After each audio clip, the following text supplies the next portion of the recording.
Scanning. Okay, cool. All right, everybody ready? Yes. All right, it's nice to see everybody. We haven't seen each other in a while. So it is 5 o'clock. It is Monday, November 9th, 2020. This is a regular village board meeting. And I would ask for a roll call, please. Stitch, Oh, Glish? Here. Oh, Sorry. Luke Stitch, Here. Jacobson, Here. Horton, Here. Follig, Carpenter, Here. Glish, here. Peterson. Here. Okay, thank you. All righty. So first item on the agenda is we have time for community input. So this part of the agenda allows for anybody in the community to give us input, talk about any concerns that they have on items that are not on tonight's agenda. So is there anyone on the call who would like to talk right now? Good evening. This is Aaron Zitzelberger. How are you all today? Hi, Aaron. Welcome. Good to see everybody. I won't take long. Again, it's Aaron Zitzelberger. I live at 709 Foxfield Road, and I wanted to be here this evening just to mention, raise awareness of our concern on the traffic issues on Foxfield Road since it's opened up onto MM. It's probably an issue that you are all fairly familiar with already, but I am quite concerned of not just the increase in traffic, which is fine, more the increase in speed that we have seen since the opening up of the road. I work all day long facing Foxfield Road, and I can say with absolute certainty that I have seen traffic traveling regularly in excess of 35 or 40 miles an hour. We have a lot of kids in this neighborhood, and I've seen quite a few near misses already. I've spoken to the police. I've spoken to some of the folks on the council, on the board. I've spoken to the builders. I've spoken to cement companies. I've spoken to pretty much everybody I can speak to. Unfortunately, it really just doesn't seem to be making any impact. So I wanted to raise the awareness of it. I think something has to be done. I'm not sure what that solution is, but at the rate things are going, it's not a question of if a child is going to be struck and killed or struck and injured, but when. Again, this is just something I see on a daily basis, and traffic is flying through here really fast. So just something I would respectfully ask that all of you please consider, and thank you very much for your time. Yeah, thanks, Aaron. So what we can do is, because it's not an agenda item for action, what we can do is we can ask for it to be put on a future agenda and then talk about it a little bit more. I know Jeff probably has some thoughts on it. I know that area is something that we've talked about in the past. We anticipated some more congestion and speeds on that road, and it sounds like unfortunately that has happened.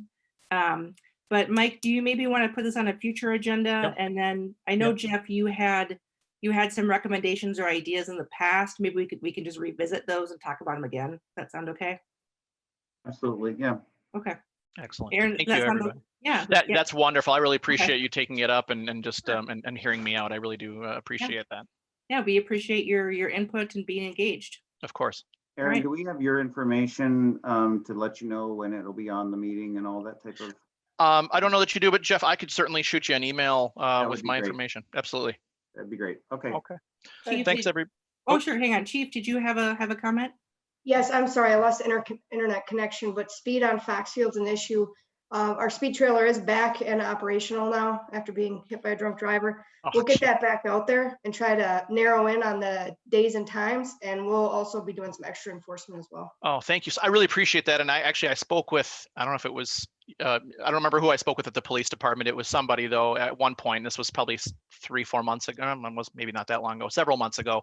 And they did have the speed trailer here at one point, and it absolutely makes an impact. So I do appreciate that. Yeah, we've in this pandemic, I think people have just lost sight of driving safely and within the speed limit. So yeah, we'll do our part to help out. You know, and sadly, and I'll just mention this as a closing thing, because, you know, with all it's just going to continue to get worse with all the development here in phase 2 and phase 3 that's going to be going on here. I see cement trucks coming down this street, and because there's hills both ways, but I often see cement trucks coming through here at 35, 40 miles an hour. And with the weight that they hold, you know, if a child is to dart out in front of them, there's just no way they're going to be able to. Braking distance isn't there. They just can't stop fast enough. So thank you again. All right, yeah, thank you, Aaron. Mhm. Okay, are there other folks on the call who would like to bring things forward during community input?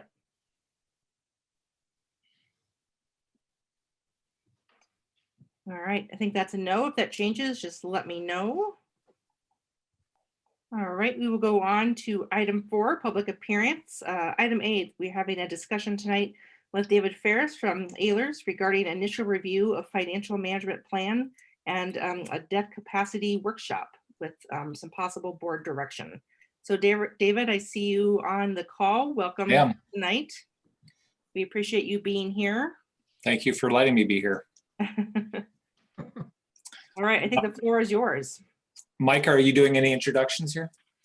Just a couple comments. Okay. Thank you, Dave. I do want to mention this, that some of the board members that were on the board back in 2016, 2017, when we started talking about building the library and the village hall and doing all these park projects, this type of modeling that Dave is presenting tonight is what we were talking about back then. We knew when you added all these projects together, it was going to have a major impact on our debt service. And I just want to thank Dave for really coming up with a great model that now we can talk to the board about and come up with a policy. And then the second thing is, I just want to tell the board, do not panic.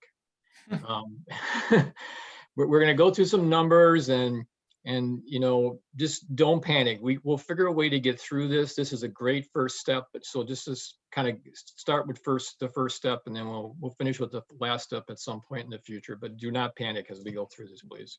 Thank you. To the public too. And to the public too. That's Yeah. correct. Thank you, Amanda. Thanks, Dave. I'm ready. You're ready.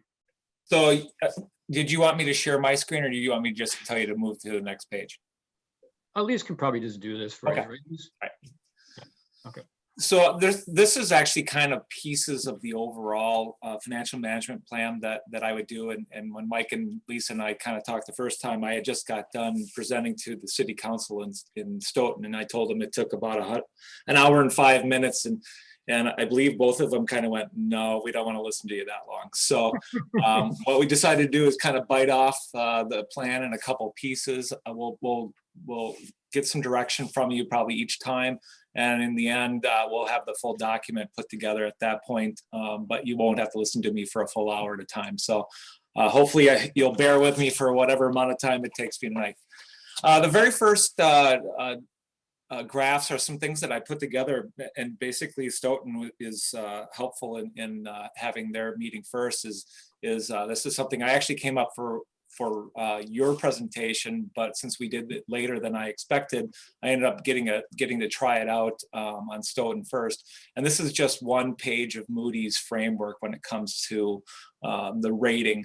What I think you're going to find in the way that I've kind of developed the financial management presentations is really looking at how do we go forward and make sure that we're putting the village on a road to good financial health, keep our bond rating, and not have things occur that hurt that or make Moody's want to look negatively on you. So this is pretty much the last slide of the Moody's information, because we're just talking about debt capacity related things. So there's a couple things on here that aren't really relevant tonight, except that we probably won't touch on them on the last night either with the pension stuff. That's more of a thing that Moody's pulls together. But when you talk about the net direct debt to full value, that's really your debt limit calculation. And as you can see, the lower amount of the shorter the bar, the better off you are. So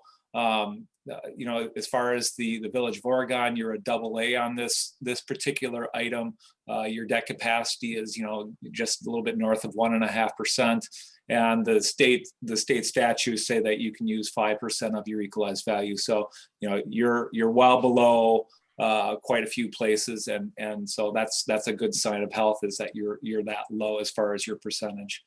That's really, I'll just focus on that one on this graph, or on this table, because that's really one that we're going to talk about tonight. So if you want to forward to the next slide.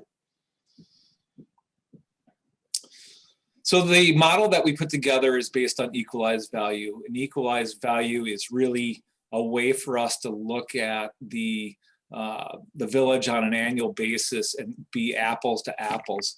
As you know, the assessed value doesn't really go up and down unless you have a revaluation of your assessments. So that kind of ends up falling out of pace with the equalized value, which is the market value of all your taxable property in the village. So just to give comparability, we use equalized value.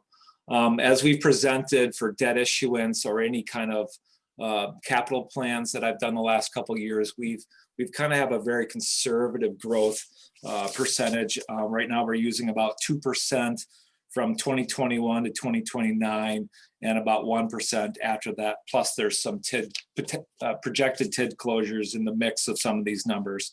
But I think, you know, as far as the numbers go for, let me see, do I have that opened up? I was going to say your percentage of growth is extremely great right now. You've had some really nice growth, and I wanted to bring that up just so that I can tell you where we're at here. Of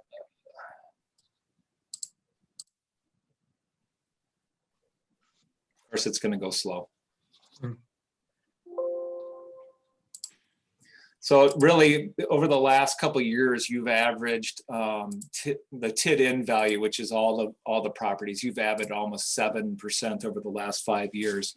So, you know, we're really using some conservative numbers. So really, when we talk about some of these things, one of the things that will make some of these scenarios look better is if we were more aggressive with our growth values. So there's a way for us to kind of show you what the changes are. And if I am able to share my screen, there is a way for you to see kind of how that changes. But if not, you'll have to take me for granted on that. Next slide, please. So the model that we've built so far is the capital improvement plan that you've approved recently. It's a pretty aggressive schedule. You have a lot of big buildings in there. You have some big park projects, and really there's you know, it's a lot of debt to take on in a short period of time. So what we try to do is come up with what can we do to really not destroy the debt capacity that you have. So what we try to do with the plan is to stabilize the tax rate and stabilize the use of the debt limit. And so we're going to basically focus all on the debt limit tonight. So one of the things that we try to do, so the line that last line in that slide is covered up by pictures. So one of the things that we would like to do is kind of talk about debt policies, and debt capacity is one which the village does not have a policy for. So this is a great opportunity for us to kind of visit all of those things. And once we get the policies developed, it'll basically steer the plan on what will fit for capital projects and how it'll affect your tax rate. And you'll be able to see when you get your CIP in front of you that you'll be able to determine whether it's really a doable CIP. Next slide, please. This is super tiny. In fact, I need to take off my glasses so I can read it. Let's see if I can get rid of these bookmarks over here. Oh, no. So starting on the left side, the left side really is, this is your base plan. So this is where we are after we got done doing the 2020 borrowing. We've got the general obligation debt that's due this year. We've got some fees. And then there's revenues that go against, or other funding sources that go against those payments. You know, as we talked about when we did the borrowing, the underwriters like to try to make their bonds more saleable. So the bid premiums are something that we're seeing in this environment. Then we've got districts that, or TIF districts that pay for some of the debt. The water and sewer pay for the debt.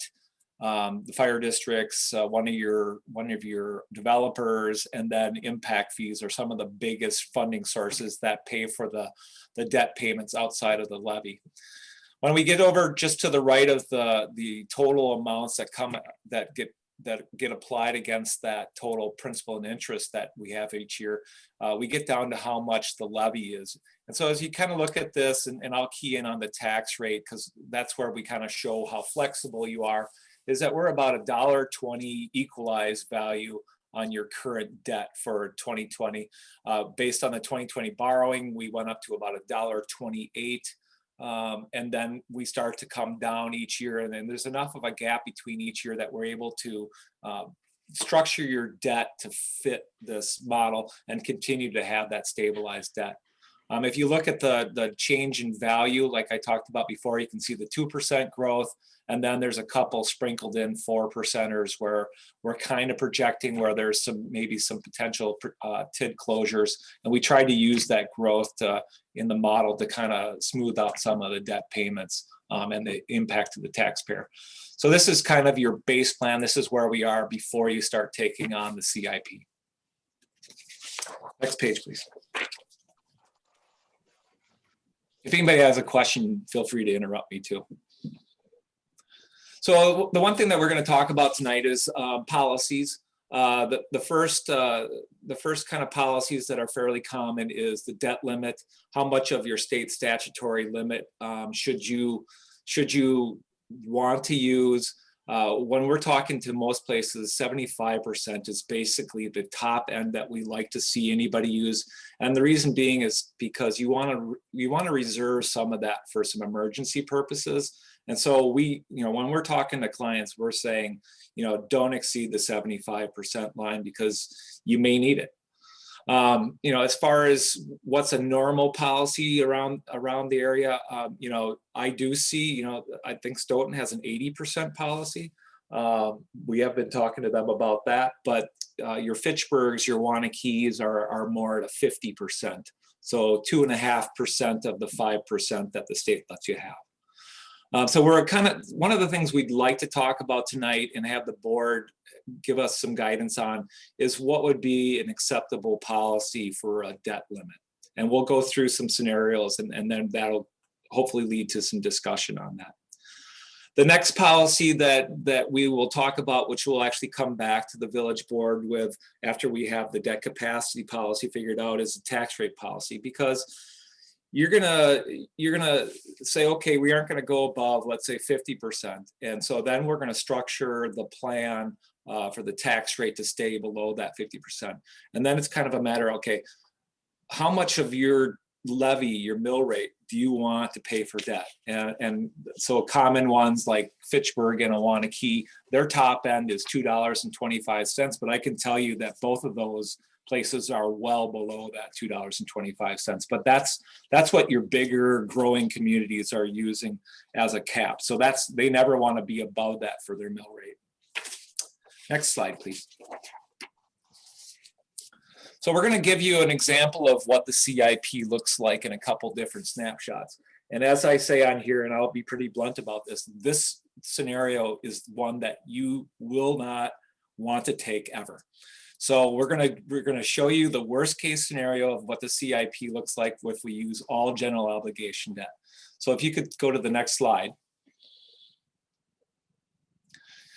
You can see that we almost hit 100% of the debt capacity. So the top of the blue is the state statutes, and the red is where the 50% line is. Or the 75%, depending on which ones. I wanted to give you kind of a, what one looks like compared to the other. And then the green is how much debt you have. Now, I've had clients tell me that I should flip-flop the red and the green because the red should be seen as bad when you go above that line, but you're getting the red being a better line than the green tonight. So I can switch that if anybody feels strongly about it. But so what is included in this scenario is, you've got all the buildings that you're discussing, but you also have some pretty significant utility projects that are in this, one being a wastewater treatment plant expansion or upgrade. And that is some pretty significant dollars. I think it's like $10 to $11 million worth of projects. And you can tell that there's just, it isn't worth using all your capacity up on a utility when you have other potential bonding sources that you can use, such as revenue bonds. So as you can see, we're at about 90, it's pretty close to 90% on this scenario. So, but we wanted to show you the all-in just so that you know that we aren't recommending that you use general obligation debt to do all of your projects in the CIP. If you could go to the next slide. So our first fix that we wanted to show is what happens if we take years where there's bigger utility projects and we use revenue bonds to fund those instead. Now, revenue bonds have a little bit higher interest rate. They're a little more risky. They're not backed by the tax levy. They're backed by the user fees of the utilities. There's also some things that are some reserves you have to have on place. So there's a little bit more complexity to them, but they're not really difficult. They're not a lot more difficult than geo debt, but like I said, the interest rate's just a little bit higher than you would get on a regular general obligation. So in this version, we have years where we are still using general obligation to fund some of the smaller utility stuff, but in the years where we have bigger projects, there's a couple years where there's the $2 million type projects in the utilities for each utility, and then there's that big year where the sewer utility really hits and knocks us up the ladder on the debt capacity. So this version does create a little bit of stress on the 75% line, and the other thing. We're also going to show a little bit about how the tax rate on this version goes as well. We didn't do a lot of structuring of those payments, so there's probably a different look when we actually do the structuring of the tax rate, but we'll show you what it looks like just based on the kind of, look like bouncing up until we get to the top of at the end of the project. So if you want to go on to the next slide. So on the 50% version, we can't stay under that. We can't do all the projects that we have. So we've got 3 buildings and a fairly large park project. And by the time we get to the end of the 5 years, we have topped out somewhere a little lower than 75%. So if you have 75% policy, you can just kind of stay under it. But if you're in the 50%, then you're still climbing. But as you can see, each year we're really adding on quite a bit of usage of the debt capacity. And then the last scenario, what we did is, I'm ahead of myself. So the last slide is kind of like I said, we didn't structure it. And so what I did is kind of did a level principal and interest on each year. The purpose of tonight was more about the debt capacity, but if we just said, okay, we're going to do this and we're going to pay the same principal interest each year, then we have this bounce up until you really spike up to about almost $3 per thousand the mill rate is $3 per thousand. So you're paying $300 on a $100,000 house, and you're coming up from paying more like $120. So it's quite a jump by the time you finish 5 years using this method. Like I said, when we get the debt capacity figured out, we will structure the debt in such a way that we'll get to a point that maybe meets the tax rate policy or something that we think is a good tax rate policy, and then we'll try to level that off or maybe decline a little bit, especially after the 5 years of projects, so that you have flexibility for those future projects as well. So this is not how the tax levy graph will look when we actually get to that part of the financial management plan, but it does show you that to fit the projects all in, you're going to take some big jumps because they're big projects each year.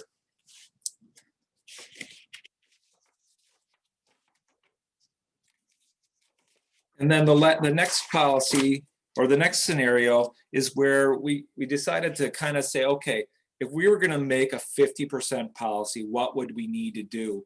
And so the next sheet is the sizing sheet, which you typically see. If you could go on one more slide. So this is usually what you see. You usually see those first two yellow columns when we come out to do the borrowing presentations. And so what we did is we're like, okay, we want to try to we're just going to demonstrate tonight what we need to do if we were to approve a 50% policy. And as you can tell, 21, 22, you can fit in what you have planned in your CIP right now and stay below the 50% mark. But once we get to 2023 and beyond, we have to cut some fairly significant costs out, including basically the entire 2024 building, which I believe is the Village Hall, to actually make this fit to 50%. So there's some real struggle with being able to fit the entire CIP plan if we were to have a 50% policy. We didn't go after what the 75% would look like, or did I do that for you, Mike? Did we do that one? Just 50. Okay.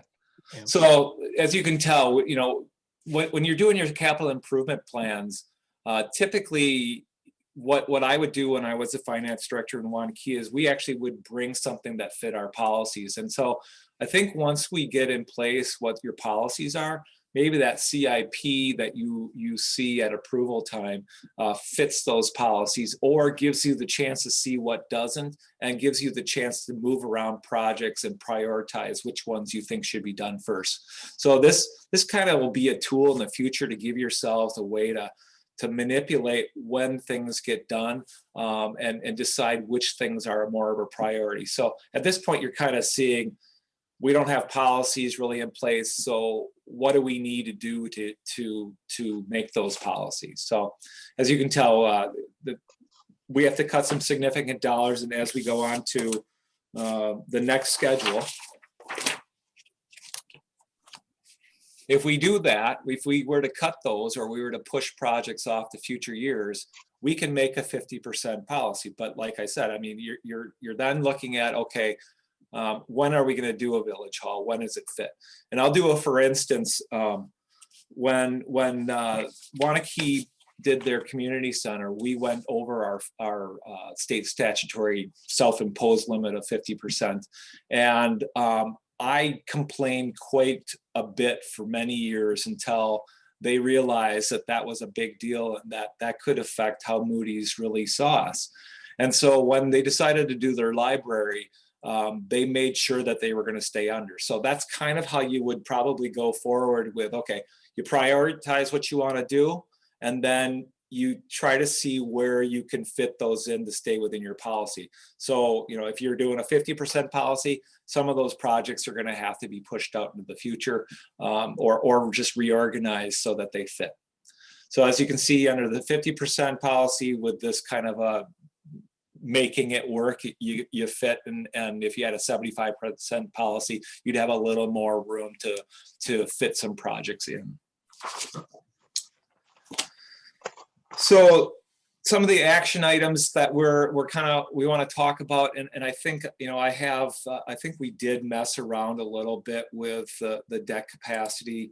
If I remember, Mike, there's something that we did. Oh, you just increased the value. The annual, you went from I think you used 4% to show that it helps us in those tough years. Yeah, and I just opened up one, and it wasn't the one we did when we were talking, so I got to make sure I got the right one here. Yeah.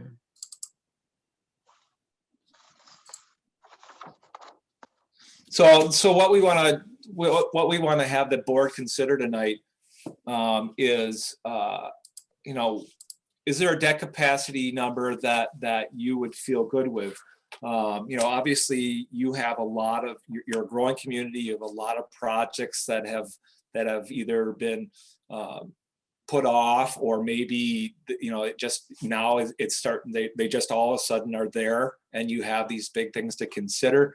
It's the time where now we've got to kind of figure out how we're going to fit it without it hurting our financial standing with Moody's.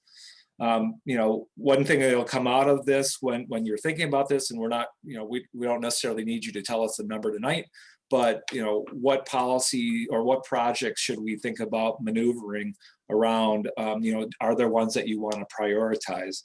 Once we have that debt policy kind of put into place, then what we'll do is we'll come back with a demonstration of how the tax rate is affected by that, and show you what you could do with the tax rate. Does it fit under a tax rate that you're palatable to, or is there things that we need to do yet to maneuver the projects around to fit within something that a tax rate increase that you're willing to take to the public?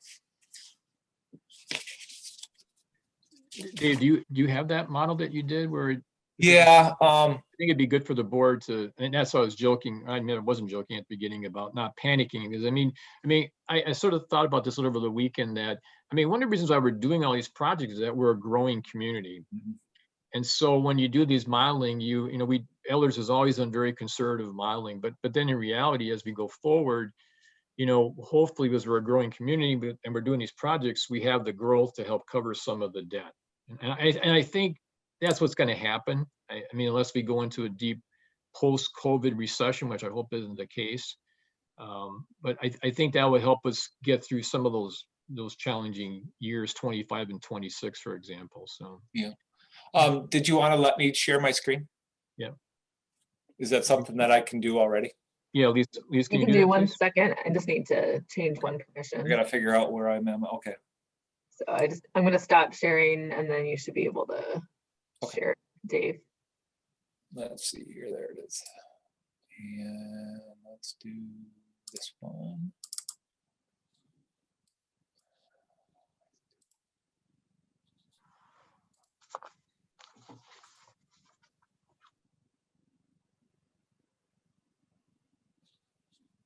Oh my gosh.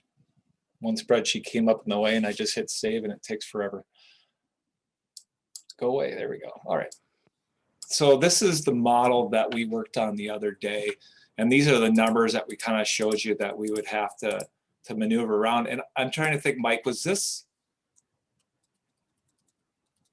version something where we were doing more of the 75%? I thought we were shooting for 50%. Let me see what that did though. Yeah.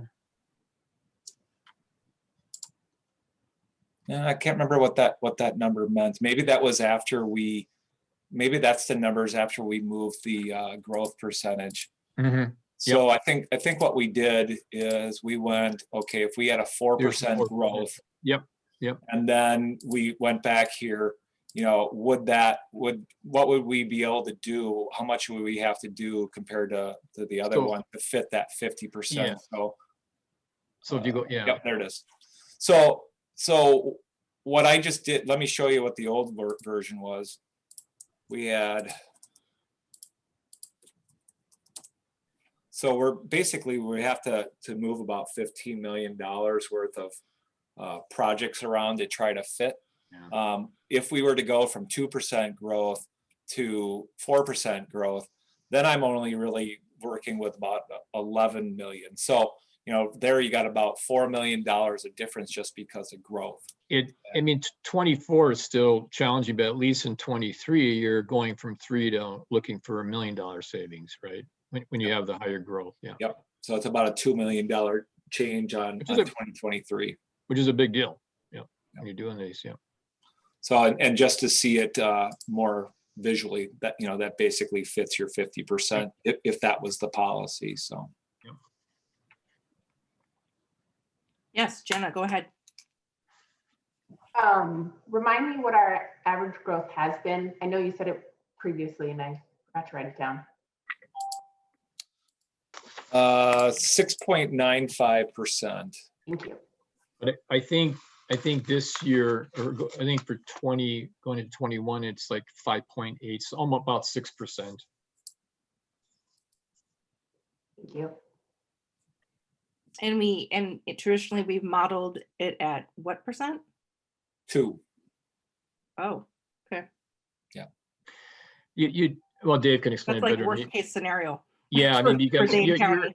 you're assuming, that we go into, you don't want to be doing something where you're doing it at 7 or 8% and then you hit a Yeah. recession and your whole modeling. So it's better to have bad news and then have the good news come up and go, oh, wow, we're actually in pretty good shape. So, really when you're doing your CIP, you're probably more realistic about what next year looks like than you are about 4 years from now.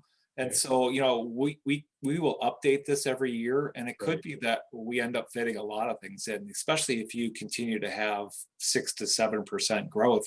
Right. A lot of things could fit, but the other thing is what if we hit a 2008 as well? So, we don't want to go gung ho and say we're doing this without really taking a look and making sure that we aren't shooting ourselves in the foot. Yes, And- Amanda. Yeah, I was just wondering, does Moody's have a set debt percentage that they want us to stay within before our credit rating will change? Well, based on the graph that I had before, and maybe that's not one I've got open. So, is there anything else we need to show them out of my spreadsheet? Elise, do you want to? I just wanted you to just show that if you add a little bit of. I can bring it back if we need to, but I'll stop if Elise wants to go back to that graph. It was the first one. Yeah. That you're asking for. Yeah. When it shows the debt and pension. So it's page 1 at least. Yeah. So, I mean, if you look at where Stoughton is, they're above 2.5%. They're, like I said, their policy is closer to 80%, but they're under that right now.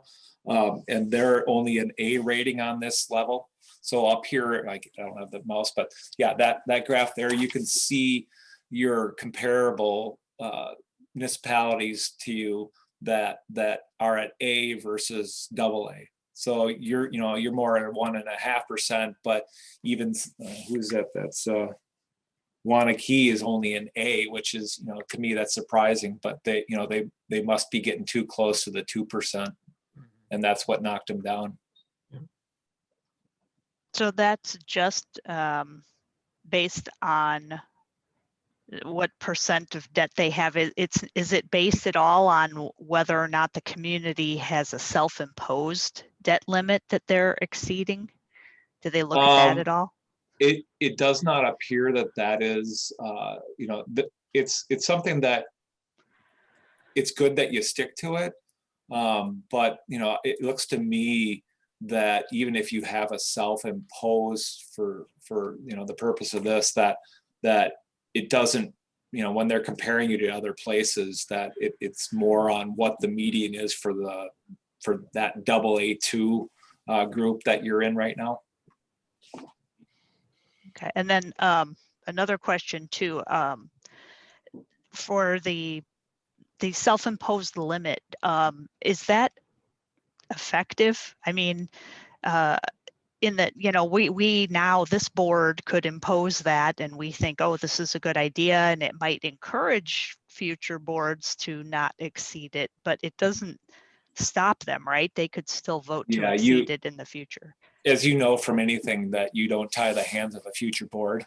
So, I think it's up to the Mike and the Lisa to really preach the reasoning why you would stay at a certain amount. And it's not to say, especially with you growing, I don't think that 50% is something that you would necessarily take on right now, because you do have a lot of projects you want to do. So, can you be at a level where your debt doesn't climb really fast though, because the debt burden, that's why some of these are at A, is because they have a lot of new debt coming on. And when that new debt comes on, that negative trend in the line is what Moody's really hangs their hat on. Amanda, the best example is that many years ago, the board established the fund balance policy.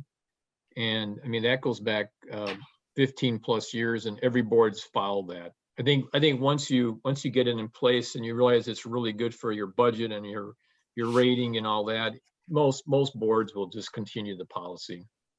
Here's the funny thing about fund balance policies though, is that if you're above your policy and you use some of it and you're still above your policy, Moody's dings you for trends. So if you go down, even though you're above your policy, you can get a negative or a weakened look because you went down. So sometimes you just can't win.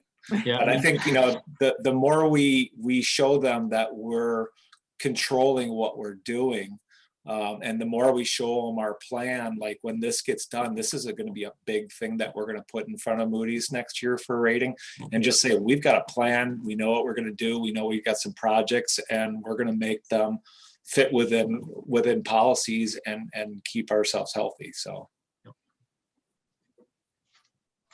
Yes, Corey. Mike, what was our growth rate in kind of the bad years in 08? Don't remember. Lisa, do you remember, Lisa? I wasn't here, so I don't remember. All right, so this is where I come in again. Dave to the rescue. So I don't have 08, but 2009 compared to 2008 went down 0.46%. 2010 went down 0.55%. And really, we didn't have anything good happen until 2014, which we went up 5.75%.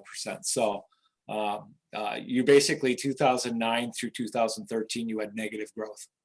I mean, typically what happens for us, Corey, is that if a recession happens in 21, we're gonna feel it really in like 23 and 24. There's a lag in it where the private sector really feels, and then the private sector starts to recover, and then we're still lagging behind. So.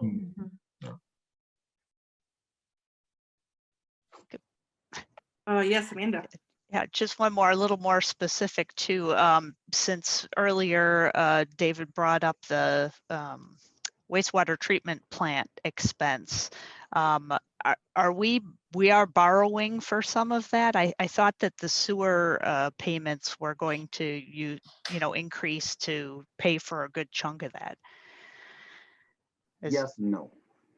I mean, Okay. that's what we'll be looking at. I'm sorry, Dave, this is Jeff Rao with the Village Public Works. Yeah, I mean, our rate structure will be taking some of that into account, but it won't generate $10 million over the next few years.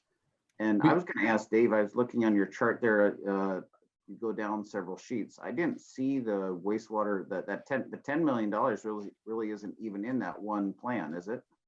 So if you go to that first scenario where the outstanding debt really blows up the debt capacity. The don't do scenario. Yep. Yeah. Page. That's there it is. So 2025 is the year that debt would start getting paid. Yeah. And so that's really where we're climbing up. Yeah.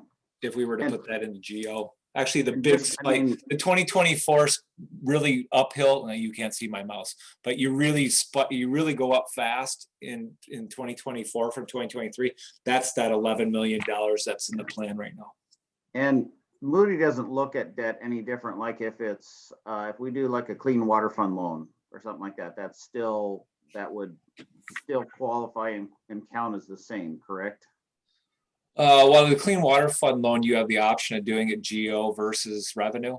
And so, I mean, as far as, if your coverage is good, I mean, because that's a big thing with a utility. If you've got coverage that exceeds what your minimums are and far exceeds, that would be even better. They won't look at that too badly.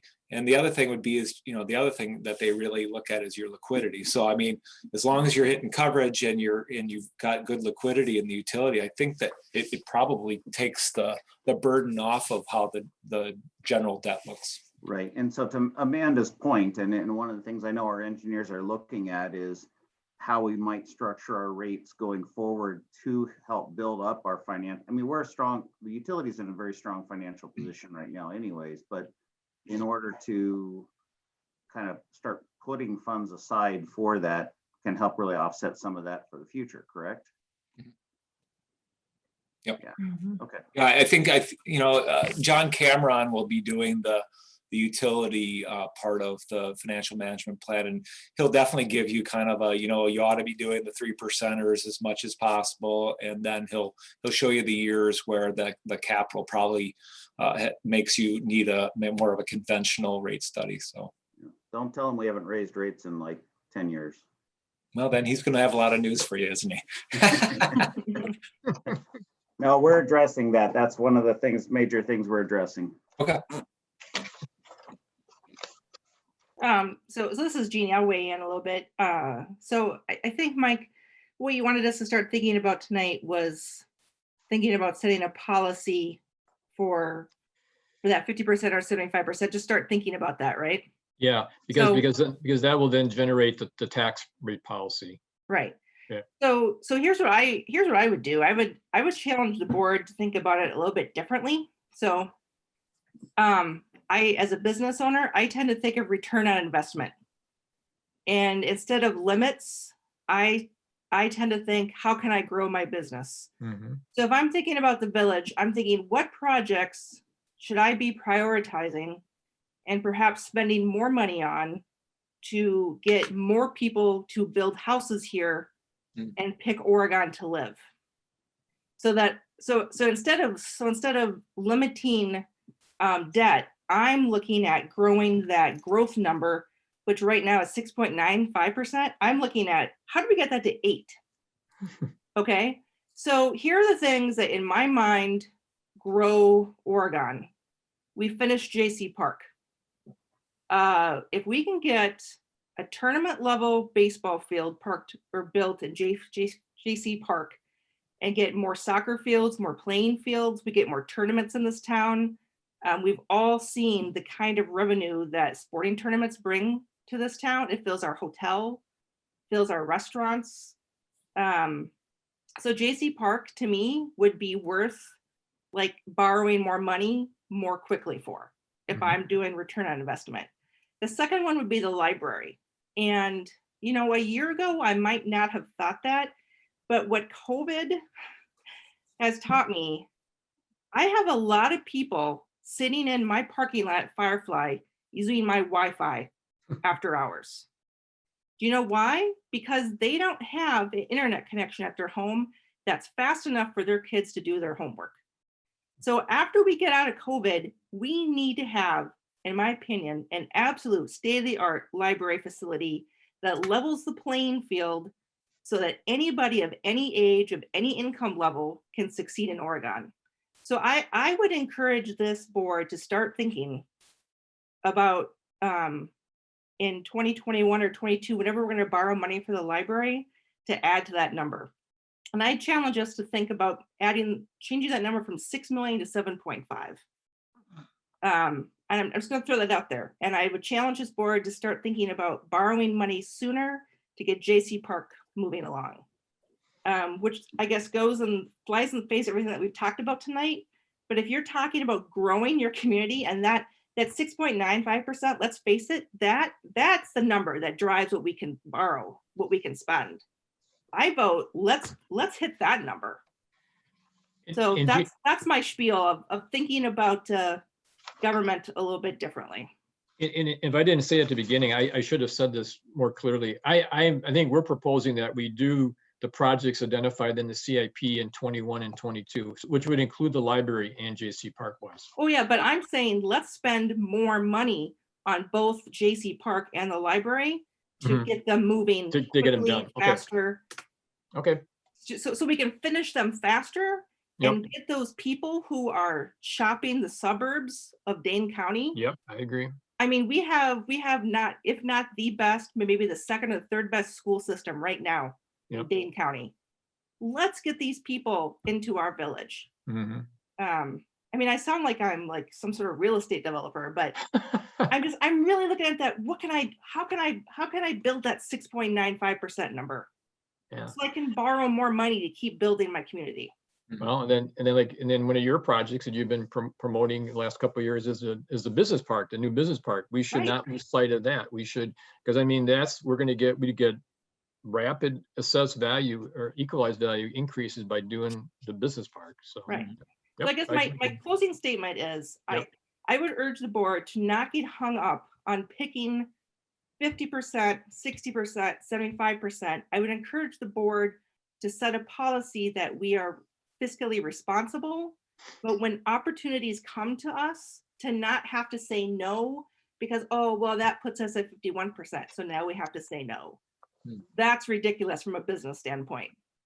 Yeah, and what I can say to that is that you always have the ability when a project comes along to say that you're going to exceed that policy because it's a priority. So like I said, it happened for our community center in Wanakee. So it wasn't like we stuck to our policy either. So I agree with what you're saying, but what you've just said to me also is it's about prioritizing what's important. So I think that's a part of this. Yeah. So, I mean, you could put it at 75% at least to have a policy on the books, and that gives you flexibility. Or you could have one that, we've got some things, this is what our goal is, and that could be a way to approach it as well. So. But I think it goes back to the discussions, Jeannie, that we were having with the board back in 16 and 17, which is not spiking the tax rate. So I mean, so somehow we got to figure out a way of doing these projects without having taxes go up. And again, I'll say it again. I mean, the reason we're sitting here talking about doing 2 community parks and 3 municipal buildings is that we're a growing community. And you're right. All those are all the types of things that will encourage people to move here. I agree. Yeah. Yep. But I would also encourage us to not be afraid to increase taxes at a steady rate, so that we never go back to those late 90s and 2000s where we never repaired a street for 6 years in the village because God forbid we raise taxes. Right. That's not going to make people move here. Right. And the reason why we have a little tax rate for the village is because we have not done these buildings, these municipal buildings other communities have done. And this is why you're going to see this. I mean, in a perfect world, this would have been spread out over a longer period of time. But I still think it was good that we have this pretty aggressive CIP, because it sort of gives you the board and the residents an idea of what we need to do, again, in a developing community, a fast growth. Yep. Absolutely. Yeah, I mean, we have to plan, and I think. Yep.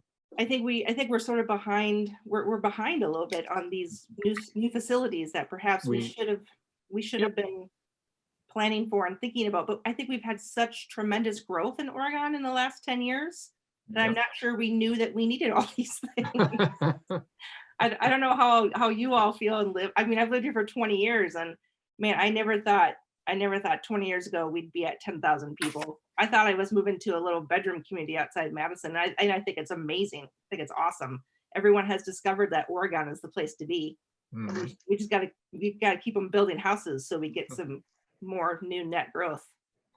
So Jeannie, just a comment. I just want to agree with both of you on both the JC Park, and we have lag behind on the new parks, but you mentioned about the building that that growth. I think the library does that too, and you mentioned that people are going to come here for that library, and that's going to continue to bring people, and that's going to help our growth. Yeah. And I think that's the way to sort of look at it, really. Yeah, and I think Wanakee has, Dave, you're from Wanakee. I think that Wanakee has figured that out too, that a library is no longer just a library. It's a community meeting space For everybody. Right? It's for everybody. Right. Lots of things are going to happen there. And I don't want this board to put off breaking ground in 21 because we're $1 million short. I'd really challenge us to see if we can find that money and really honor this village, honor the people in this village that have pulled up $2 million out of their wallets already for fundraising. So yes, Amanda. We're doing everything we can to raise. I know. Yes, Amanda? Yeah, I was just gonna say too, I want us to keep an eye on sustainability for these new buildings, because even though the upfront costs are higher, they save money in the long run. So again, return on investment. I'm not afraid to spend more upfront within reason to fuel that growth. And if we want to be seen as an up and coming community, we need to look at sustainability, because other people are. They want to know that they're moving to a community that is responsible with the earth. So that's important too. Yeah. Yeah, and I think our school district is very much a leader in that. The new Forest Edge Elementary it's like 0% on the grid. And it may be in Fitchburg, but it's in the Oregon School District. So I think the precedent has been set for Oregon to be that leader. Yes, Jenna. I'm just gonna echo actually both what you and Amanda said, that I agree that we need to be thinking about what our return on investment is. And I agree that sustainability is 100% a part of that, because I think our community demands it. And as we look to the future and what our kids are going to be inheriting from us, they also demand it. So yeah, absolutely. Other thoughts? Yes, Mr. Horton. I echo, a lot of what everyone says about, sustainability, and, I think we are behind on a lot of the amenities, the park and the library and things like that. So I think a lot of what we're doing now is catching up. I am a little bit more, fiscally conservative. I want to look at each of these decisions to make sure that what we're spending, taxpayers' dollars on, they want today, and they can afford. So, I think our job is to, really vet those projects to make sure that that's serving all of our existing residents. While, I do recognize growth presents us with some additional opportunities in the future, we need to make sure that our current residents can also live with, what it takes to get there as well. So I want to, take, I guess, a conservative approach. And ultimately, my thoughts on this debt policy, I'm going to look at every individual project on its own merits.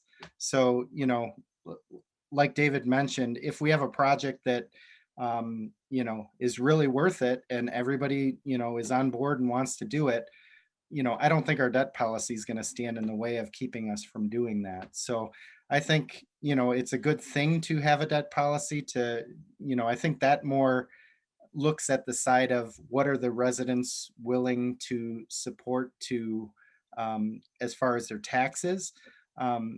But again, I think we'll need to look at each project and decide if we're going to move forward regardless of the debt policy. Maybe we have room in the debt policy, but the project isn't, worth spending the money on. I think it can go either way. So, I think we will need to plan for this, but, I think ultimately the flexibility that you're looking for, Jeannie, to fund good projects that our community wants, I think we're gonna have regardless of what we do with the debt policy. Okay. Thank you. Oh yes, Mr. Stitch, go ahead. Hey guys, thank you all very much. I really appreciate all your comments, because it I just love listening to the ideas that are coming forward. But I was wondering, if we were asked as a board to try to set a debt policy, I try to keep things very simple in my life for understanding purposes. And I'm wondering, if we chose a 50% or a 75%, is there like and I know here on the screen we see a tax rate policy that says we'll come back to you with a model that shows how the updated project schedule could impact the debt service. But if I were to say we set a 50% tax, 50% debt limit, does that change the tax rate that we could see in the village? If I said 50% or if I said 75%, is there a scheduled tax rate increase because of those two different debt limits? Well, I would say that if you were to take on more debt, and if we were to do it in the aggressive nature that your CIP is right now, you're probably going to be upwards about $3 per thousand. So I would say, the more your debt rate or your debt capacity is, probably the higher the tax rate we're gonna fit more into it. So that could potentially increase taxes at a faster rate if we set it at a higher rate, 75% as opposed to 50%. So, you know, the one that I showed you, I think was the one where we fit it to. So the one that let's see what page would it be? Page 9 of this, I think, where, you know, we kind of touched the 75% line on the, So in that version, if the projects came on that fit that 75% version, which I think is the whole 5-year plan, we had a rate going up to just about $3 per thousand in the year following that last borrowing of projects. 6 o'clock. So, I mean, if we had to squash projects and push them forward, we wouldn't have as much debt payments because of that. So that's kind of, I would say that's probably a decent, you know, if you're eyeballing this, that's probably where we'd probably start the tax rate policy at, is somewhere around $3 or $2.90 or something like that. We might be able to get it down a little lower if we were using a 75% policy. You know, and maybe with type of growth that you have and the amenities that a growing community would love to have, you know, maybe 75% is just fine. Like I said, Stoughton's at 80.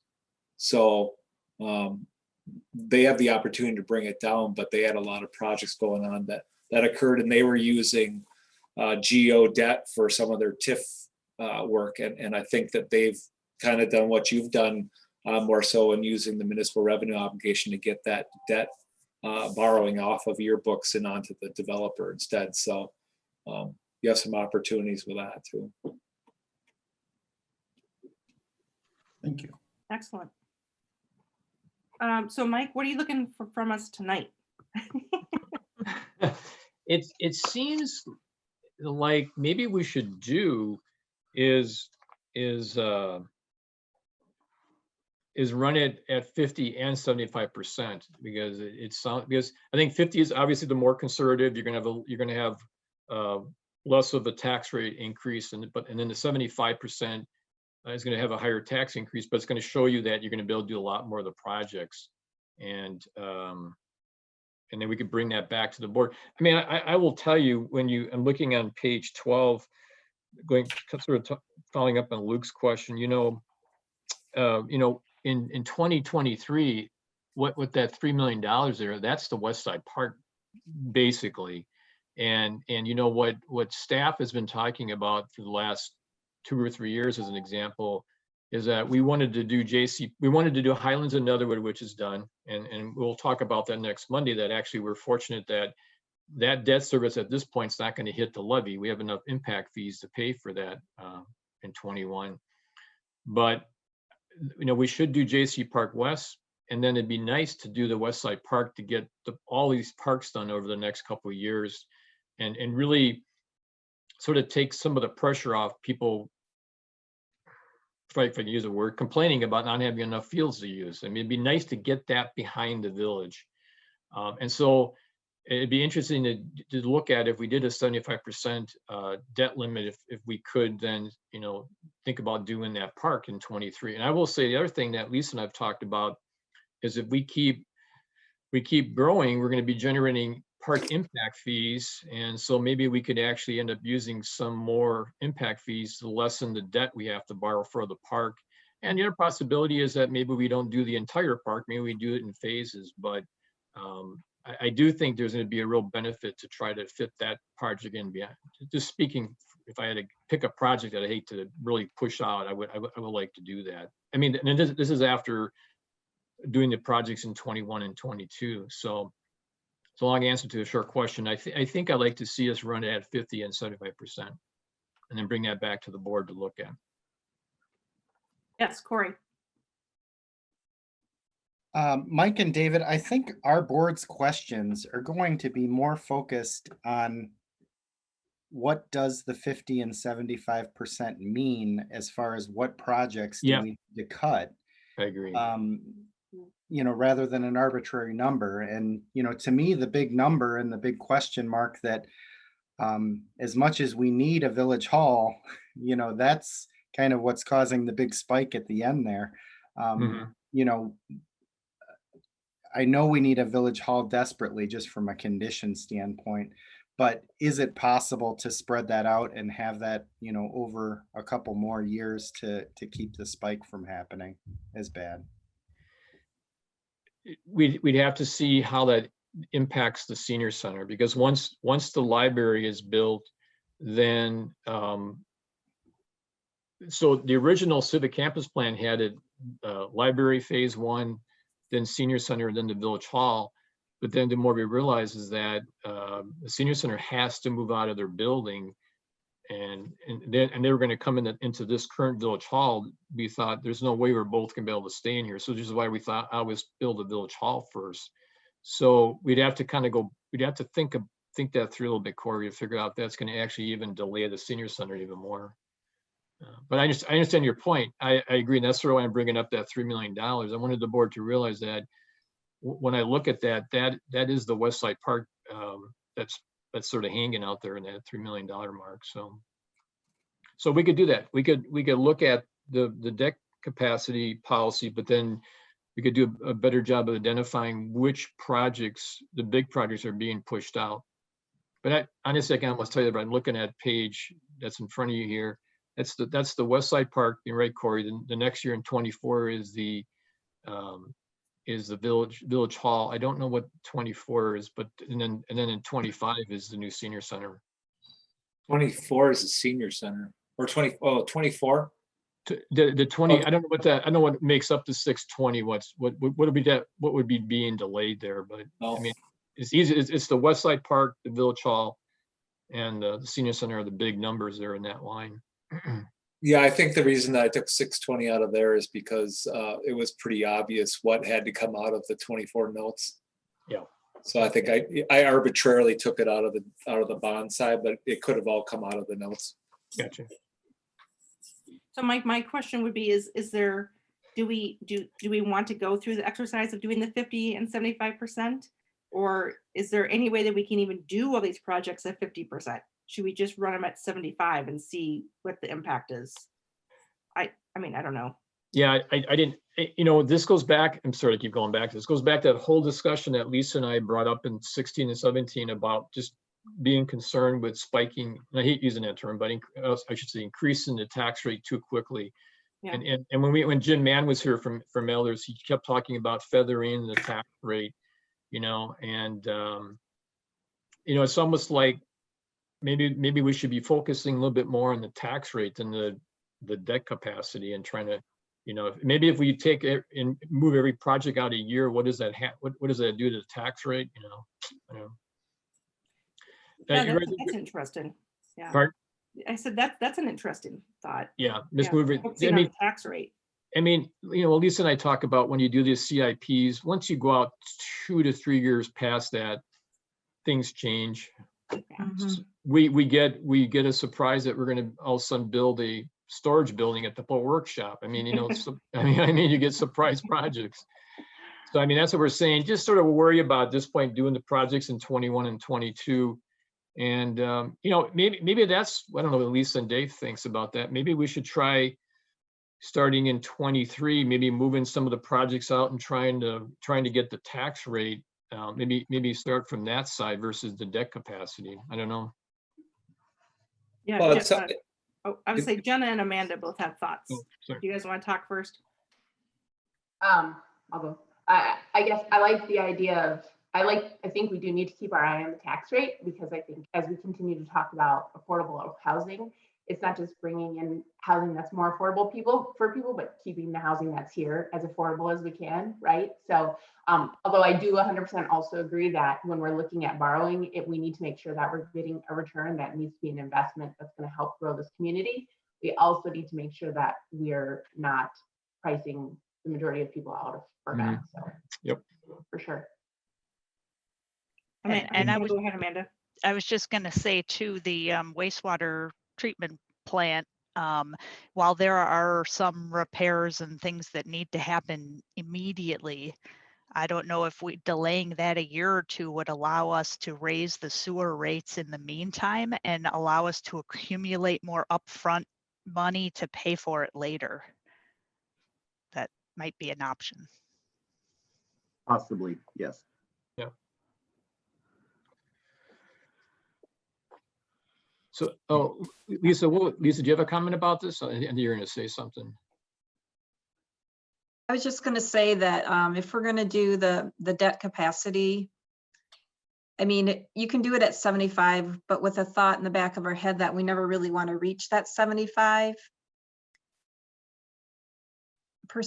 And then in the meantime, you know, see what it looks like in incremental, maybe certain like 5% is like how much the rate would go up if we were to back off this dollar amount versus going to the 75%, what we would have to move around, the projects we would have to move around to stay like at a level rate for debt. Something along that line. Yep. I have to agree. That's kind of what I'm thinking.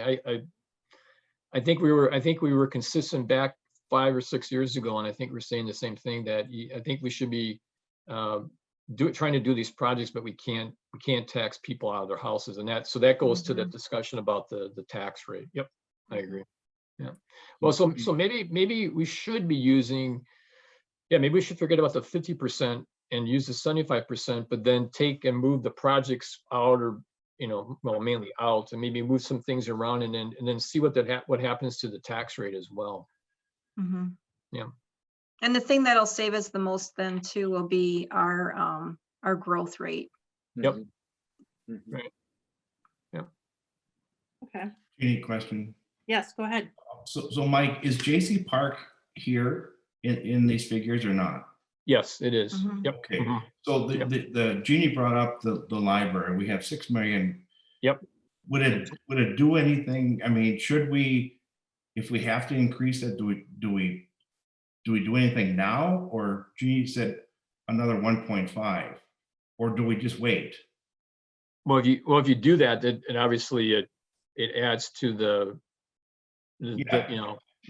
future years. See what that does by adding that. Yeah. Yeah, I think we'll ask Dave to do that. Yeah. All right.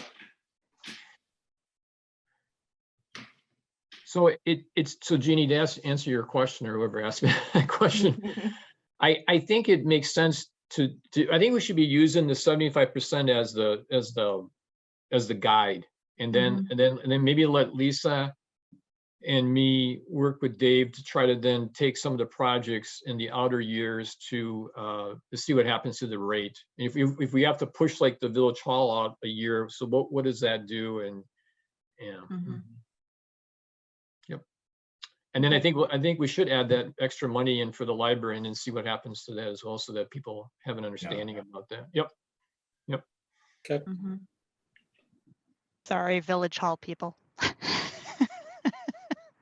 Well, the thing that happens though is if the Village Hall doesn't move, the senior center doesn't move either. That was the point I was trying to make. So that's the part we struggle with the most, is the senior center really needs a place, but in order to do that, we have to go. Yeah, we have to get out of the way, right? Yeah.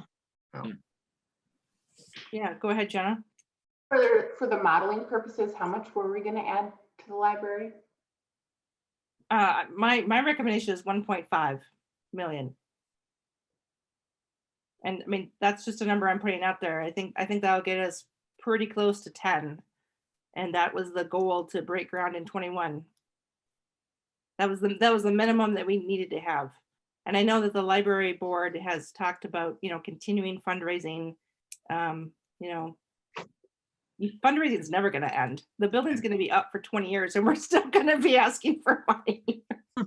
The one thing that also will come play with the library is that we just updated the library impact fee, but we'll have a brand new impact fee that will help pay for some of the debt service going forward as well on the new building. So once the building is built, we rehire Laura from Matt's office to help us do a update on the impact fees. So in addition to that, we're starting to work on in-kind at some point too, and that could be some substantial money, like we're doing with JC Park too.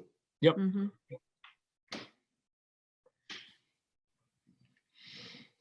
All right, does that give you enough direction for this agenda item, Mike? It does. Thank you. It was a All good right. discussion. Dave, good job, Dave. Thank you. Yeah, good job. Thank you, Dave, for all your time tonight. Hey, you. look, Have a good meeting. you still got to talk for an hour and 15 minutes. I know, but I didn't do all the talking. True, that makes a difference, doesn't it? Yes, it does. Well, thank you for being here tonight. We appreciate All right, it. thank you. The discussion, yeah. Thanks, Bye. Dave. Oh, you're right. It was an hour and 15. Holy cow. That's important though, because that's planning the future of our community. So Yep. that's worth spending time on. Absolutely. Okay, so moving on. So we don't have any minutes to approve. Number 5, and cross that off. Number 6 is approval of November 9th, 2020 vouchers. Tonight, we have vouchers in the total of $2,342,528.62 in front of us for approval. So would someone like to make a motion to get that on the table, please? I'll move, Jeannie. All right, so we have a motion by Glish, second by Jacobson. What questions do we have for Lisa? I have one, Jeannie. This is for Yeah. Jeff, I think. Jeff, 2707 is the asphalt sealers. I think I know the answer. This is just that experimental asphalt that we were trying on the bike path. Is that correct? Yeah, was that for Farner Yeah. asphalt for $9,700? Yeah. Yep. Yeah, Okay. yeah, that was that part of the path that we were Okay, testing. that's what I thought. I just wanted to double check. Thank you. You're welcome. Other questions? And I would ask for a roll call vote, please. Burton, Yes. Carpenter, Yes. Jacobson, Yes. Peterson, Yes. Stitch, Yes. and Glish. Yes. Thank you. Yeah, thank you. That passes. Item number 7, proclamations and announcements, board comments. What board comments do we have for tonight? Yes, Amanda. I know this is going to be talked about later too, but just from me personally, thank you to all, like Peggy and Candy and Joy and everybody for the election, because I worked the polls and it was really fantastic. So thank you. Yep. Good job. Yes, here. Other board comments. I don't know if this is on the agenda, but I would throw out that the library is having their next big fundraiser is this coming Saturday. It's the Roaring 20s virtual library gala, and there's an online silent auction, so you should go check those things out. You can attend for free, and Bob Lindmeier's the MC. There's going to be a costume contest. There's time to socialize at our tables, which are really breakout rooms. I love Zoom. It's so much fun. So Jeannie, kudos to the library team for getting over great. 150 auction items. Oh yeah. Available, and you can bid now. Yeah, so that's my plug for that. Other board comments? All right, then I would go to, under proclamations and announcements, Jeff has his very own agenda item called update regarding leaf collection. Take it away, Jeff. Yeah, I should do that. Breaking news. Actually, no, we continue to work on the leaf collection. I sent out 2 crews today, pulled some of the old equipment out of the shed, and so we had two active crews and authorized some overtime pay today to work as long as they could today, just before the weather moves in. So we had such great weather over the weekend. A lot of people were out raking, so we had a lot of leaves in the village, and they'll continue to go around I mean, we just keep going around and around and around until either we run out of weather or run out of good weather or run out of leaves to do. So we'll continue to get after it. Our new truck is just phenomenal. And I actually get, I mean, I'm honestly getting, I'm not making this up, 1 to 2 comments a day positive towards leaf collection. So that's a huge improvement to Change. many, Yeah. you know, complaints of just, it was always just the speed at which we could get around town as a village, and that's improved so much. So we thank people for their patience if they're listening, and you know, we will get around to it. The only thing I was going to mention, and this is something every year we deal with, people will put sticks and brush and everything else in the leaf piles, and we can't pick that stuff up. So if people want to know why their leaves aren't getting picked up, sometimes it's because they put brush and stuff in with it. Other times is they park their car right in front of the pile. So they can help us out a lot by just doing some simple things and just keeping it as leaves and stuff. Excellent. Good Thank you job. for that. Hey, Jeff, this is Luke. 2 village residents stopped by my place this weekend while I was raking my butt off, and also commented on your team's great work and how wonderful your new truck is. So I just wanted to share that with you. Yeah, thanks. I think it's funny. It's like I love watching garbage trucks too, you know, because I just watch them how they automate. I love. Oh, did we just lose Jeff? Cut Jeff off, bitch. Cut off. That's so funny. Oh my God. I'm That's just not with hilarious. me this time. That's always me. And he wasn't even asking for money. That's weird. Or telling us he sold something without. Oh, that's true, Right. you're right, yeah. Oh, by the way, yeah. So what, do we lose him? Yeah, I think he got so excited he hit the disconnect button. Yeah. We stroked his ego too much, I think. I'm sure he'll be back. Okay, well, until Jeff gets back, and Yeah. we can continue complimenting him. Let's see, under staff comments, we have a whole bunch of upcoming meetings on there. Anything that you Jeannie, want to highlight there?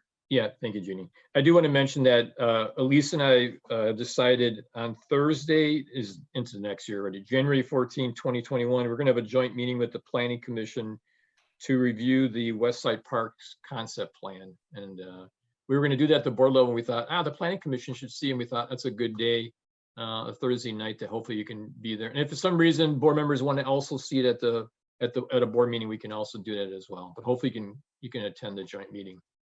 Okay, sounds good. Yep. All right. Where is West Side Park? It's the land that we bought back from school. Are you Thank kidding, you. Amanda? Yeah, no, I just wasn't sure about I didn't know what we were calling it officially. Oh. And I'm like, obviously it's on the west side, but like Along- where I meant. Okay, Along Alpine Parkway. Yeah. okay, Yeah. gotcha. You know what you should do, Amanda? You should donate a bunch of money so that we can name it after you. And from now on, we could call it the Peterson Park. Just saying. That's always an option. I'll keep that in mind. All right. I can't believe you haven't gotten Jeff back yet. Unbelievable. I don't know. He must be having serious technical problems. Yeah. Oh, there he comes. I just let him There back he in. is. Just let him back in. Yeah, buddy, you're back. I'm sorry, when I was talking and I saw I had that reboot now or reboot later, Oh, you did that. Oh, no. and I thought I clicked the right one. Oh, Jeff. Well, we said lots of good things while you were gone. Excellent. I'm sure they'll be in the minutes. Yeah, all right. Yes. Sorry about that. All right. Okay, so we are moving on. This is item 8, communication and miscellaneous business. So first up, item A, this is an update regarding Lake Stone's tax increment financing request for Janesville Street Affordable Housing Project. And we have a clarification from the October 19th board meeting. No upfront TIF payment. This will be a pay-as-you-go TIF project. And as a note, in a pay-as-you-go TIF, the developer pays for the upfront development costs and is reimbursed for TIF eligible costs as the increment becomes available. And in other words, when the tax base increases. So Mike, do you want to talk a little bit about what changed with that? It actually, nothing really changed. And I didn't want to put Elisa, I didn't want to put Brett on the spot because we both knew it was a pay-go, but I think he just misunderstood the question. Oh, okay. And I didn't, so then I decided, so then we ended up talking to him the next day, and then I don't think he even realized what he said, so. And Okay. Jerry Bollock knows this. I called him right away and said, Jerry, Brett did reconfirm that it's a pay-go TIF, so. Okay.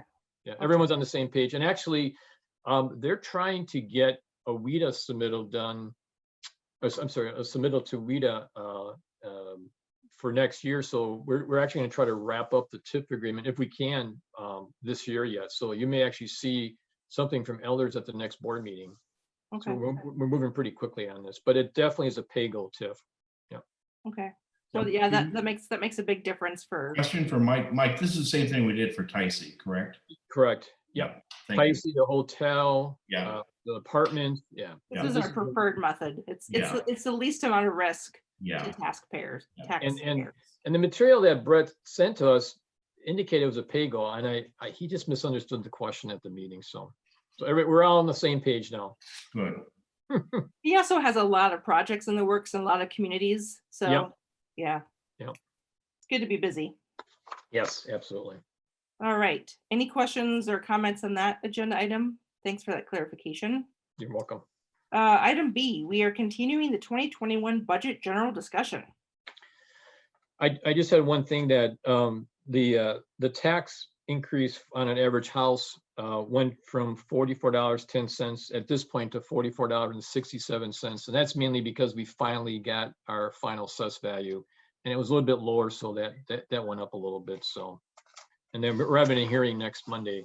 And is there any questions that we could answer tonight on the budget that board members have? Otherwise, we'll go through a presentation next week at the meeting. So.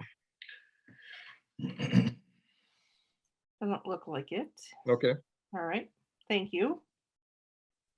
Item C, this is discussion and possible action regarding resolution number 20-34. This is a 2020 carryovers. So would someone like to make a motion that we approve this resolution to do the carryovers? A motion by Jacobson and a second by Peterson. Any questions on this one? Yes, Amanda. Just, I was a little confused on this. We're carrying over these bills to come out of 2021 funds. Is that what's happening? I'll let Lisa explain it. Isn't this No. unpaid? Yeah. These are projects that we already levied for in 2020 that we're not going to do. So we're carrying the already levied money forward as a continuing appropriation so that we don't levy for it again. Okay, gotcha. And I would say 90% of these are in the budget you have that you saw last month. I think Lisa and I added, what did we add? I think we added, training. I'm sorry, go ahead, Lisa. We added the 5,000 for the training for the PD and 5,000 for the crossing guards, bringing that forward. Yeah. And I'll tell you, we're doing this to stay under the property tax cap that we've talked about at the budget meeting, but also trying to position the budget to be in better shape to qualify for expenditure restraint going forward as well. So it's and also trying to not to double levy. We already levy for these things. Well, why levy again for it? So, right, Lisa? Correct. Right. All right. Further other questions on this motion? All right. All those in favor say aye. Aye. Aye. Anyone opposed? Motion carries. All right. Item D, November 3rd presidential election. A big thank you to our dedicated election workers and village staff who worked the very busy November 3rd presidential election that went into the wee hours of November 4th for election workers and for staff. So thank you for all of your hard work. Mike, I've had questions from constituents for if there's a recount in Wisconsin, that still happens at the county level, right? Do our staff have to put in hours for a recount? Right, Peggy? I'll let Peggy address that. Okay. Yes, we've done a recount before, and I guess it might be a little different due to a pandemic, but what has happened in the past is that we have taken our ballots and all of our paperwork up to the county, But we have been there, me, Candy, Joy, we would be there with our chief inspectors. So we Okay. would be putting in hours up there as well. Okay. So, Goody. Jeannie, question? Yeah, go ahead. So Peggy, 90% turnout. How does that Yes. compare? That's pretty darn good. How does that compare to other surrounding? I know we tend to be high. You know what? Honestly, I haven't looked at surrounding communities, but I would have to believe that everybody was probably pretty high considering the election. But we ought to be proud of that. That's great. So I can answer that a little bit, not with communities, but Madison was 75% and Dane County was around 80. So we Way to beat go, Oregon. both of those. Yeah. I had a question for you, Peggy, though. Is 90% turnout for the Village of Oregon a record? Like, do you know if we Well, keep track of that? Well, 16 was 84%, so We've been pretty close to 90. I don't remember if we have gone over this number that we've had now, but one of the numbers that strikes me is the percentage of returned absentee ballots at 98%. I don't think that we've ever seen a number that high. Yeah. So that's amazing. Yeah. Go ahead, Jenna. Yeah. Yeah, that number stuck out to me too, because if memory serves me, and it doesn't always. I thought for the primary in August that absentee turnout was like, I don't know, 2/3 or 75%. Like it seemed a bit lower, and so I was really, really surprised and excited about that 98% number. Mm-hmm. Yes. And one more thing I have to point out that Madison had probably, I want to say 6,000 ballots, absentee ballots that ended up not being counted because it was missing information on their envelopes and things.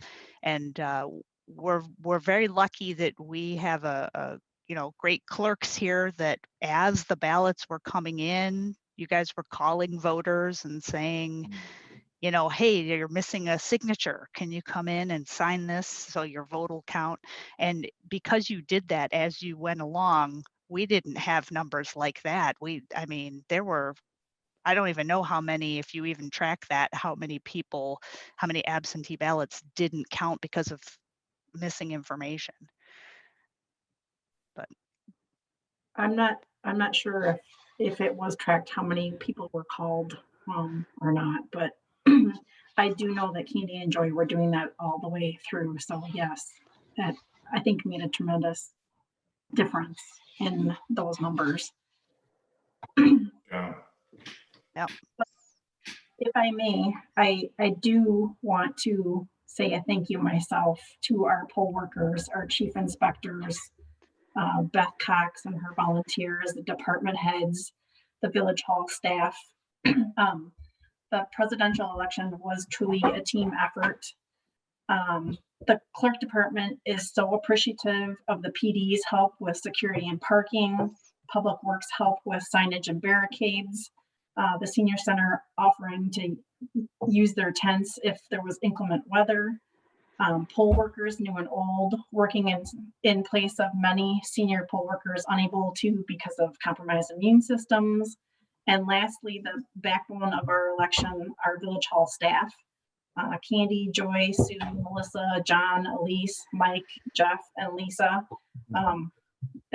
That saying is, it takes a village to raise a child, but it also takes a village to run an election, and we could not have done that without everyone's help. So thank you. Very well said. Thank you, Peggy. All right. Thank you.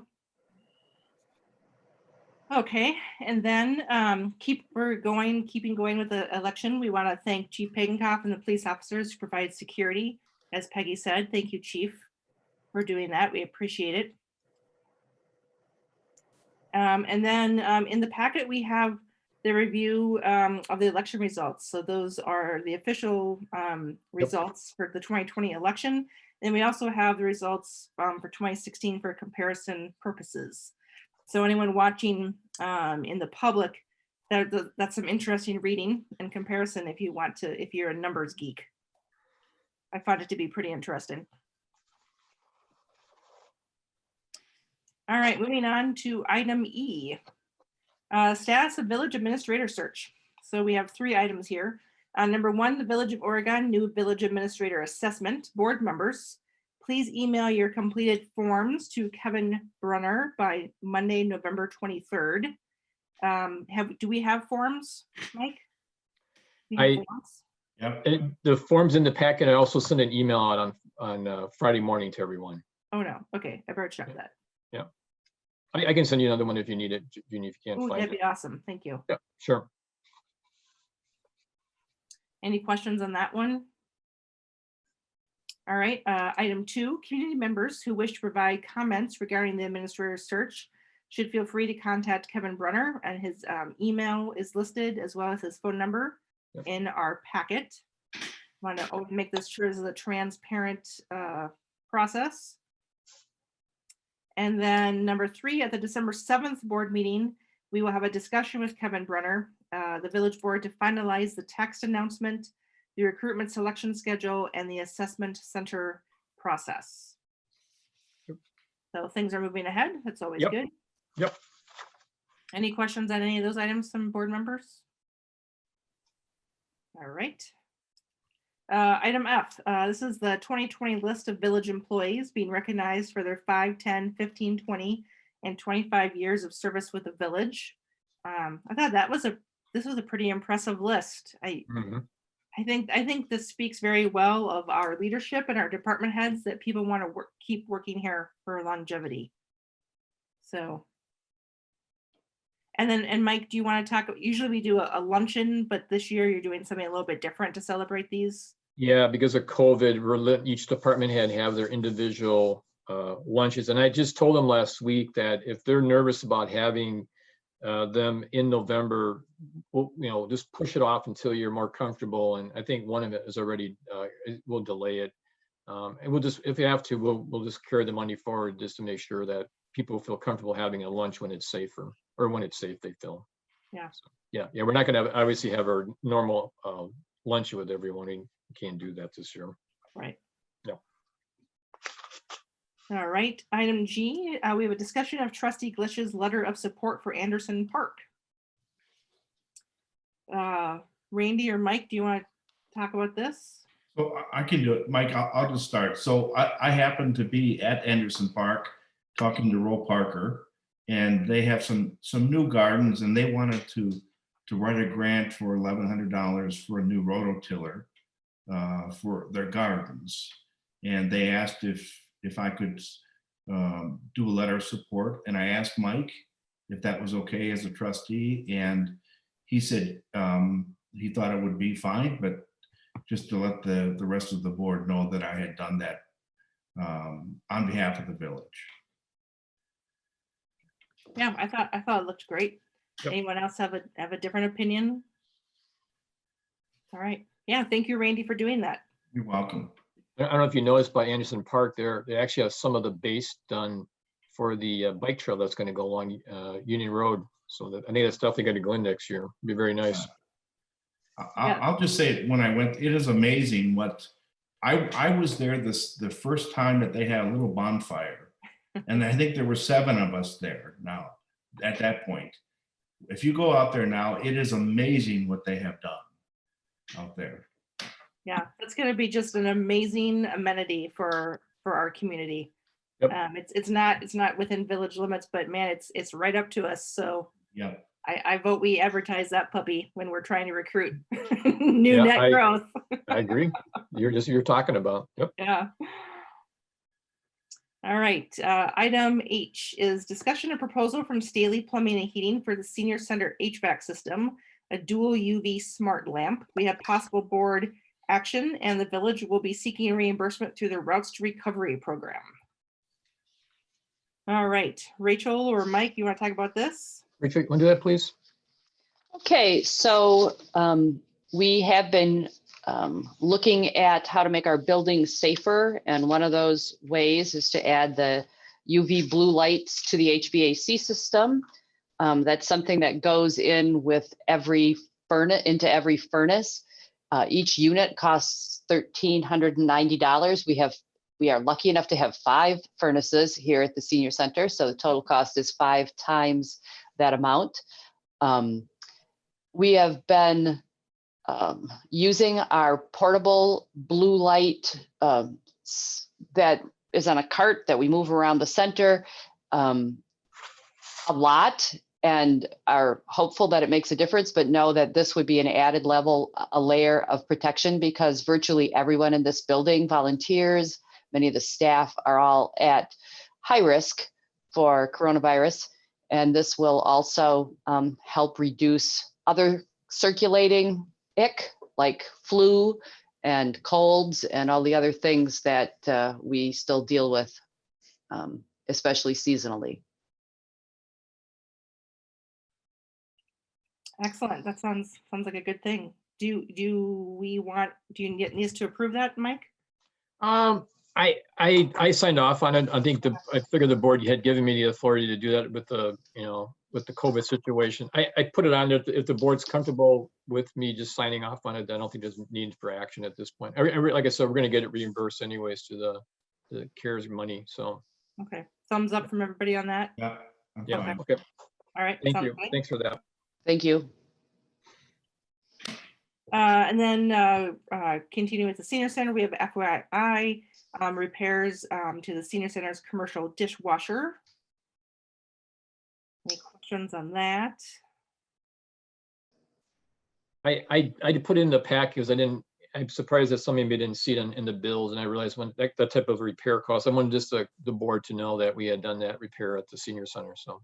Okay. Yep. And the county did contribute $2,500 towards that. I got that in the mail today. Yeah, thanks. I forgot about that. Yeah. Excellent. That's always good. Okay. Moving on, item J. This is from Chief Linsmeyer. Please see the flyer regarding smoke detectors in the Oregon Area Fire EMS District. The goal of the district is to have no one without a smoke detector in their home. So thank you to Chief for putting that flyer in our packet and raising awareness of that program. Item K, discussion of possible action regarding Bergamot Phase 4D street acceptance.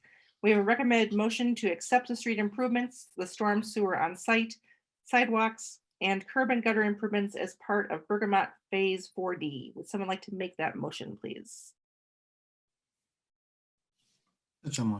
All right, so we have a motion by Stitch and a second by Jacobson.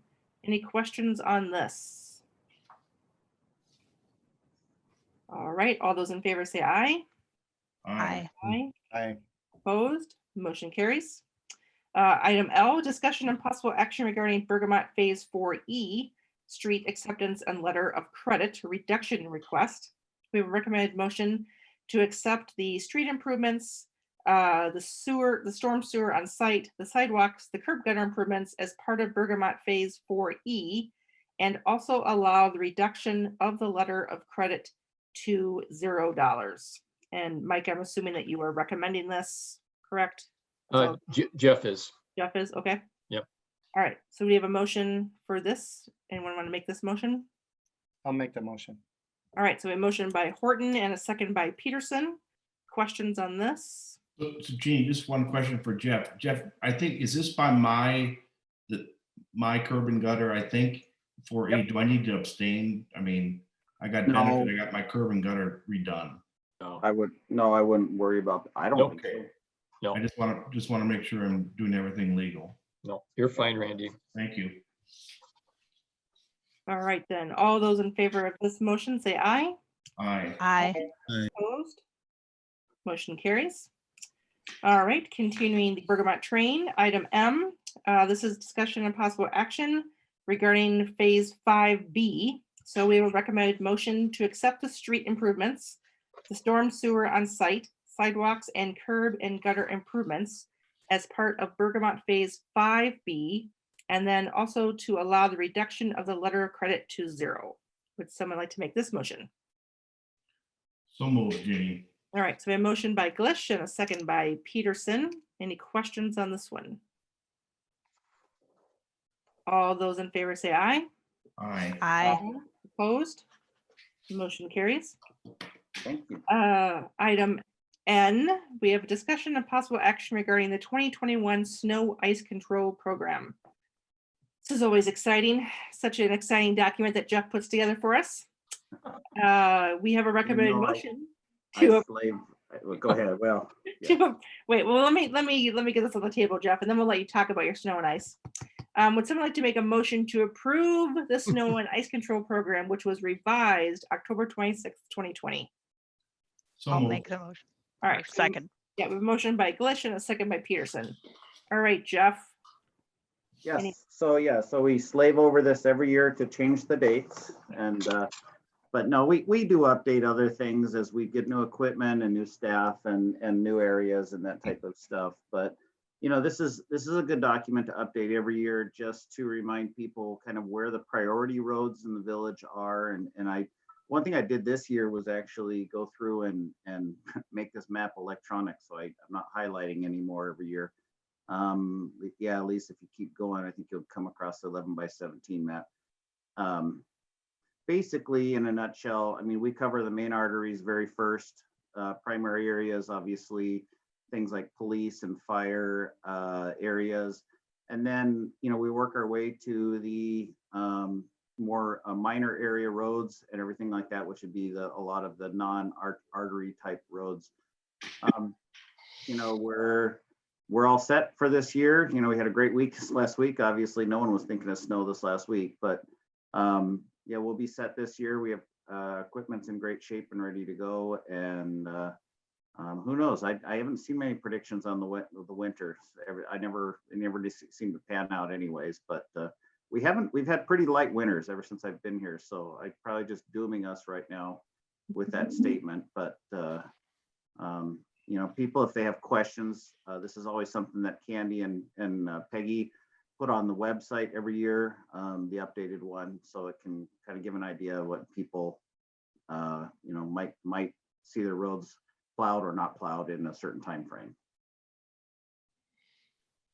Yes, it's always depressing to see that the road that I live on is a level 4 road. Well, It's okay. Yeah. I thought we always make the President's Road a level 1. I thought that was. No, I like to point out to people that the road that I live on this year was one of those roads for 3 weeks where we had like, it was ground off, but not paved. So I'm like, I don't get special treatment, people. It was actually really good. It was a nice way to prove my point. So thanks, Jeff, for doing me that favor. Yeah, and if people complain, we can always turn their driveway into a new snow storage area. All right, so I think we need to vote on this, right? That's correct. Yes. All right. Are there any further questions for Jeff? All those in favor say aye. Aye. Aye. Anyone opposed? Motion carries. All right, so we have no report of committees. We don't have any minutes. We have no unfinished business. We have no new business. We have some future agenda items on there. So I would entertain a motion to adjourn. So moved. Second. All right, motion by Glish, second by Peterson. All those in favor say aye. Aye. Aye. We are adjourned. Thank you. Everyone. Thank Yep. you.